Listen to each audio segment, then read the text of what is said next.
Ein Kind kommt auf die Welt. Ein Ereignis, das natürlich auf der einen Seite herbeigesehnt wird, auf der anderen Seite auch mit Angst besetzt ist. Wird alles gut gehen? Werden Mutter und Kind wohlauf sein? Denn natürlich ist eine Geburt auch immer eine Grenzerfahrung. Aber eine, bei der den Frauen im besten Fall eine gut ausgebildete Hebamme zur Seite steht. Eine wie Eva Platzek. Schönen guten Morgen. Hallo. Schön, dass du da bist. Ja, ich freue mich. Du sagst selber, du bist Hebamme mit Leidenschaft und das sei deine Berufung. Wann hast du festgestellt, das will ich machen? Das hat tatsächlich schon ganz früh angefangen, als meine Mama mich damals aufgeklärt hat, wie das denn mit den Babys funktioniert. Und ja, sie hat sich damals viel Zeit genommen und hat mir mit einem ganz tollen Buch auch ganz viele Bilder gezeigt und eben in dem Zug auch erklärt, was ihre Hebamme für sie gemacht hat. Und ich habe damals mit meinen Kinderaugen, weiß ich noch wie heute, da gestanden und war so, das finde ich toll. Das finde ich richtig toll, dass es Menschen gibt, die Schwangerschaften begleiten, die Geburten begleiten und für Mutter und Kind da sind und eben auch darauf aufpassen. Also so eine Mischung aus Schutzengel und Bodyguard für Mütter und Kinder, Ja, genau. werdende Mütter und Könnte kommende man Kinder. sagen. Ja. Okay. Und dann, wie ging es weiter? Du bist dann mit Euphorie und mit Tatendrang in die Ausbildung gestartet. Was hast du da erlebt? Genau, dann habe ich direkt angefangen aus dem Abitur raus mit 18 und das war dann so, dass man erstmal Schule hatte und dann ging es irgendwann in den Einsatz. Und dann habe ich da gestanden und war so, okay, das macht irgendwie keinen Sinn, was hier passiert. Inwiefern? Also man hat direkt gemerkt, es gibt einen Widerspruch zwischen dem, was man schulisch lernt und wie es in der Realität dann wirklich war. Also dass man direkt gesagt bekommt, das, was ihr jetzt hier lernt, das werdet ihr so nicht anwenden können. Und dann war ich schon so, warum? Und dann war eben dieses große Thema, dass das Gewalt ist, was hier an Frauen passiert, dass hier viel abläuft, was nicht medizinisch begründet ist. Die Frauen sind nicht aufgeklärt, die wissen nicht genau, was hier passiert. Die Fachkräfte nutzen ihre Macht aus. Und man steht da als damals Schülerin und weiß einfach gar nicht, was man tun soll. Also so war für mich der Einstieg in diesen Beruf. Ein riesengroßer Zwiespalt zwischen dem, was man lernt und weiß, und dann aber im Kreissaal zu stehen und zu wissen, das wird so nicht angewendet. Hier werden Praktiken angewendet, die sind überhaupt nicht begründet und seit Jahrzehnten eigentlich in Verruf. Ich bin zum Dienst gegangen und ich konnte nicht reingehen, weil ich gesagt habe, wenn ich jetzt noch mal darunter gehe, verliere ich mich. Wenn ich jetzt noch einen Tag mit Missbrauch hier stehe und das miterlebe oder auch selber handhabe, man ist ja auch irgendwann da, dass man selber Praktiken durchführt, die so nicht rechtens sind, habe ich gesagt, das mache ich nicht. Wenn ich das jetzt hier weitermache, ich werde Hebamme werden, aber so nicht. Ist das der Moment gewesen, bei dem du gesagt hast, ich bin Mittäterin? Der kam dann relativ schnell. Der Moment der Mittäterin, oder dieses Gefühl war dann wirklich da, als ich aktiv selber, was heißt gezwungen, aber gedrängt wurde, aktiv zu werden und Frauen Gewalt anzutun. Für mich in dem Fall war es damals eine gewaltvolle vaginale Untersuchung, die mich zum Mittäter gemacht hat, weil die Frau deutlich Nein gesagt hat, mich weggetreten hat, mich gebeten hat, angefleht hat, aufzuhören, laut geweint hat und ich trotzdem weitergemacht habe, weil ich selber Angst vor den Konsequenzen hatte. Und damit musste ich irgendwo leben. Das ist nicht schön, aber da kam das Gefühl der Mittäterschaft auf. Und genau deswegen gehe ich eben da heute auch gegen an. Du hast dann abgebrochen, richtig? Ja. Was ist dann passiert? Dann hat erstmal viel Heilung begonnen und vor allem viel Verstehen. Ich habe mir jeden Tag aufs Neue die Frage gestellt, wie sind wir hier hingekommen? Dass aus Geburt das passiert ist, dass Frauen schon mit Angst in Geburt reingehen, dass sie nicht wissen, was auf sie zukommt, dass weder die Frau noch die Hebamme sich gegenseitig kennen.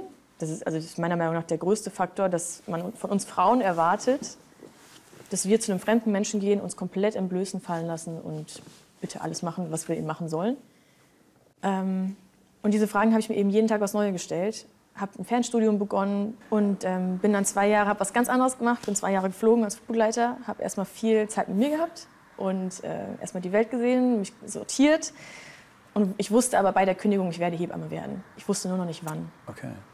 Das war mir schon bewusst in dem Moment, weil es ist ein Teil von mir, das gehört zu mir. Und genau, dann hat es 2 Jahre gedauert. Als ich gelesen habe, Gewalt im Kreissaal, Gewalt unter der Geburt, war meine erste Reaktion, vermutlich wie es vielen anderen auch geht, zu sagen, naja, das ist ja auch ist ja auch gewaltvoll, das ganze Ding, was da passiert, das muss ja so sein oder sowas. Und ich habe so gemerkt, wie ich selber in so eine Ach, kann ich mir nicht vorstellen, Haltung gegangen bin und was eigentlich alles unter Gewalt fällt. Und es ist sehr, sehr vielfältig. Was ist das alles? Geburt, viele sagen ja, es ist eine Naturgewalt. Ich sage immer, nee, es ist eine Naturkraft. Also es ist wahnsinnig viel Kraft dahinter, es ist unglaublich kraftvoll. Ich glaube, jeder, der mal eine Geburt gesehen hat, weiß, was dahinter steckt. Das ist wirklich, da kommen die primitivsten Instinkte raus. Ja. Es ist großartig, ich liebe es, aber es sollte eigentlich keine Gewalt sein, sagen wir es mal so. Und Gewalt kann auf der einen Seite systemisch sein.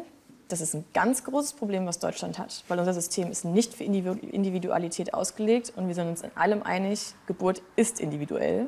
Also einmal zur Erklärung, systemisch heißt, es gibt Abläufe, die sind vorgesehen, aber da passt nicht jeder rein. Und da, wo man nicht in die Form reinpasst, passiert Verletzung ganz viel. Bestes Beispiel, Klinikstandards. Jede Klinik hat ihre Standards. Und wenn man einen Behandlungsvertrag unterschreibt, das macht man bei Aufnahme, stimmt man irgendwo diesen Standards zu. Und wer weiß die schon? Also ich kann die Klinikstandards nicht auswendig. Und dann kommen Konfrontationen, wo es heißt, ja, wir machen das halt hier so. Und ich sage meinen Frauen immer, wenn die Begründung ist, wir machen das halt so, dann ist das keine Begründung. Dann darfst du gerne Nein sagen und das ablehnen, weil dann hat es keinen wissenschaftlichen Hintergrund. Zu systemischer Gewalt gehört aber auch, dass die Frauen alleine gelassen werden, dass es keine 1:1 Betreuung gibt, dass eine Hebamme 4, 5 Frauen betreut gleichzeitig, dass Einleitungen gemacht werden, weil man gerade eben Betten frei hat im Haus. Auch die Begründung habe ich schon sehr oft gehört, wo man sich denkt, Leute, das ist ein medizinischer Eingriff, das können wir nicht machen, nur weil wir Betten frei haben. Da gehört noch ganz viel dazu. Also das ist systemisch ist wirklich ein Riesenproblem. Und das größte Problem ist und bleibt der Fachkräftemangel und dass niemand auf unser medizinisches System guckt und es kontrolliert. Wir haben sehr viel Macht. Eine Hebamme hat sehr, sehr viel Macht. Und das muss einem bewusst sein. Und Macht kann halt immer auch zu Machtmissbrauch führen. Und da haben wir noch kein System, was darauf ausgelegt ist, das aufzufangen. Leider. Okay, das ist systemische Gewalt. Genau. Was gibt es noch? Dann die psychische. Da sollte man auch wirklich nicht denken, dass es das gibt. Aber ich habe alles schon erlebt, über Beleidigung, Erpressung, bis hin zu, dass man wirklich die Frau auch irgendwo bedroht und sagt, wenn du das jetzt nicht machst, dann bist du nachher selber schuld, wenn dein Kind stirbt. Dann wird dir als Frau gesagt, wenn sie jetzt nicht Gas geben, dann stirbt ihr Kind. Ja, und ich meine, du musst ja, also alle Männer, die Väter sind, alle Frauen, die Mütter sind, die meisten zumindest, sagen wir es mal so, muss man nicht erpressen, um klarzumachen, dass die Situation hier gerade ernst ist. Viele sagen mir immer, ja, aber im Notfall ist doch alles in Ordnung. Nee, im Notfall gibt es 2 verschiedene Varianten. Auf der einen Seite kann ich menschlich handeln und der Frau sagen, in die Augen gucken und sagen, hey, du musst dich jetzt bitte sofort umdrehen, es geht um dein Kind, es ist gerade dringend. Und in einem gewissen Ton versteht man, dass das jetzt hier dringend ist. Ich muss sie nicht anschauen und sie beleidigen und ihr das Gefühl geben, dass sie jetzt gerade schuld ist an dem, was gerade passiert. Ja. Auch bei den Vätern, wie oft die dazugezogen werden und die Hebamme oder der Arzt oder die Ärztin sagt, jetzt halt mal das Bein von deiner Frau und heb das mal hoch und mach mal dies und das und helf quasi dabei, das hier passieren zu lassen oder lehn dich mal mit drauf. Was das mit einem Partner macht, am Ende da rauszugehen und zu wissen, meine Frau hat gerade geschrien, weil ich mich auf sie mit draufgelegt habe. Also das ist Missbrauch in jeglicher Hinsicht. Auch das Kind fragt niemand, wenn man mal überlegt, wie es ist. Man beschützt 9 Monate lang dieses Wesen in sich drin. Und bei der Geburt soll es okay sein, wenn sich da jemand draufwirft? Nee. Ja, aber ich stelle mir das so vor, ne, man ist so verängstigt, ne, Ja. weil es so existenziell ist.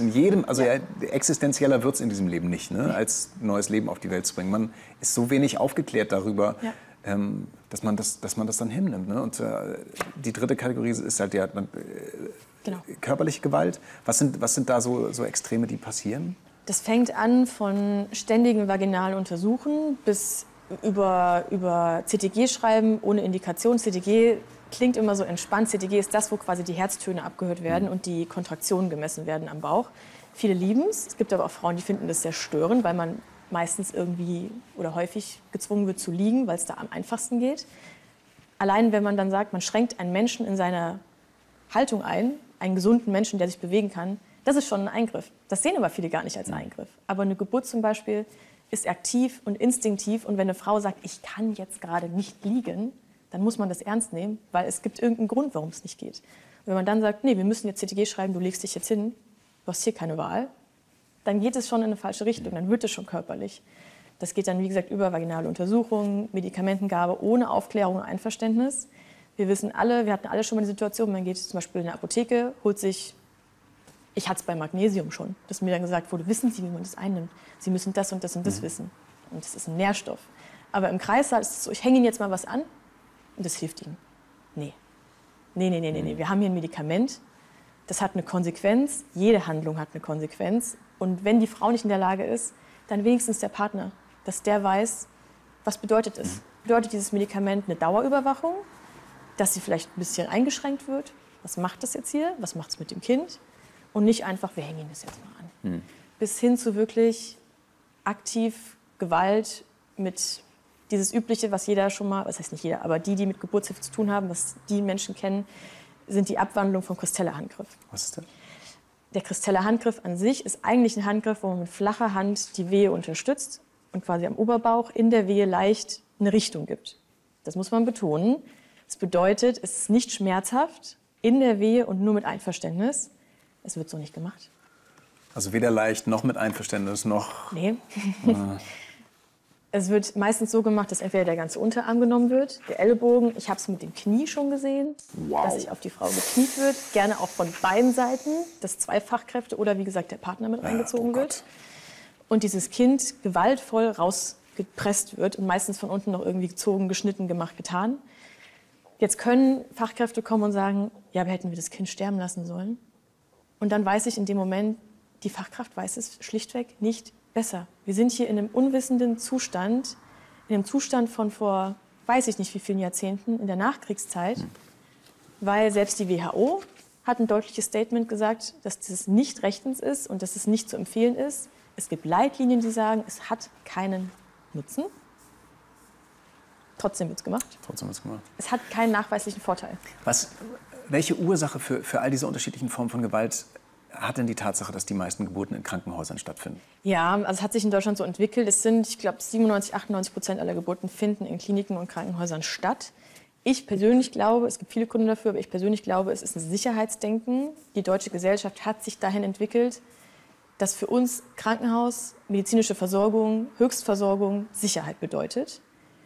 Was viele nicht verstehen, ist, wie Geburt wirklich funktioniert. Dass es ein hormoneller Ablauf ist, ein sich selbst regulierendes System, was viel Intimität braucht. Das haben wir selten. Wir haben es in manchen Kliniken und Krankenhäusern, aber selten. Und bei einer Geburt muss einem immer bewusst sein, dass sobald ich eingreife, auch wenn es nur eine Autofahrt ist, wenn es nur die Treppen laufen, grelles Licht, viele Stimmen, das greift alles in unseren hormonellen Fluss ein. Und man sollte jetzt nicht so denken, ja, die Frauen und ihre Hormone. Nee, das ist wirklich Wahnsinn, wie Geburt funktioniert, wie sensibel unsere Hormone sind.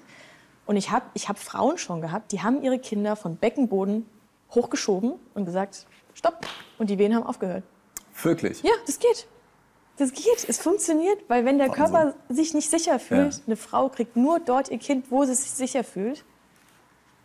Und bei vielen fällt leider während der Geburt erst auf, ich fühle mich hier gar nicht so sicher. Ich weiß hier gerade gar nicht, was passiert. Hier rennen ständig Leute raus und rein. Irgendwie will jeder was anderes. Ich kann mich hier gar nicht fallen lassen. Welche Rolle haben die Hebammen denn eigentlich? Ne? Also gerade in Krankenhausbetrieben. Aber du hast jetzt ein paar Mal gesagt, es gibt systemische Gewalt, es ist ein Krankenhausbetrieb. Was ist mit Hebammen? Also werden die nicht genug wertgeschätzt? Haben sie zu wenig Zeit? Gibt es zu wenige davon? Was ist los? Die Mischung macht's, würde ich sagen. Ja, alles dabei. Wir haben einen extremen Hebammenmangel. Das ist in den letzten Jahrzehnten schon so. Das wird aktuell auch noch nicht besser. Und das führt eben auch dazu, dass quasi in den Kliniken selten eine 1:1-Betreuung möglich ist. Und wir sind uns aber alle wissenschaftlich einig, dass eine 1:1-Betreuung erstens das beste Schmerzmittel und auch der größte Faktor für Sicherheit ist. Nicht die Klinik, nicht sonst irgendwer, sondern eine 1:1-Betreuung. Und wenn man aber mal reinschaut, also ich habe mal in einem Haus gearbeitet mit 4000 Geburten. Und wenn dann als Hebamme, wenn du dann von einem Raum zum anderen hüpfst, dann hast du noch 3 Einleitungen, dann kommt noch eine Frau mit Blutung oder sonst irgendwas. Es ist super unrealistisch für die Frau, wirklich da zu sein, so dass du weißt, wie tönt sie, was braucht sie, was macht sie, wie kann ich sie auch irgendwo beschützen vor allem Möglichen. Geht nicht. Und das spielt halt sehr groß mit rein, weil wir tragen eine große Verantwortung.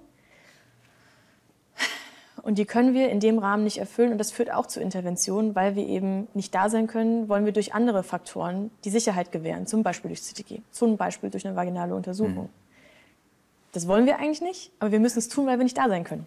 Okay, also ihr wisst, dass das nicht der richtige Weg ist, aber ihr fühlt euch so hilflos, dass ihr das dann trotzdem macht. In den Momenten, also wenn ich jetzt in der Klinik arbeiten würde, dann wäre es so, ich würde mich schlecht fühlen, aber ich wüsste, ich muss jetzt irgendwie kontrollieren, weil ich persönlich kann nicht da sein. Aber würdest du es kontrollieren, um was kontrolliert zu haben? Also um dir selber das Gefühl zu geben, ich habe was gemacht, oder um der Frau das Gefühl zu geben, da wurde was gemacht? Für uns beide, um einen Faktor wenigstens zu haben, den ich beurteilen kann. Okay. Wenn ich bei der Frau wäre, könnte ich so viel beobachten und wissen, ich kann mir hier sicher sein. wenn ich nicht da bin, kann ich nichts beurteilen. Und am Ende ist es meine Verantwortung. Was sind denn die Folgen daraus? Was sind denn die Spätfolgen davon, dass es so ist? Also wenn eine Frau wirklich Gewalt erfahren hat oder auch einfach negative Erfahrungen während der Geburt hat, ich merke das sehr schnell im Wochenbett. Aktuell mache ich ja quasi Schwangerenvorsorge und Wochenbettbetreuung.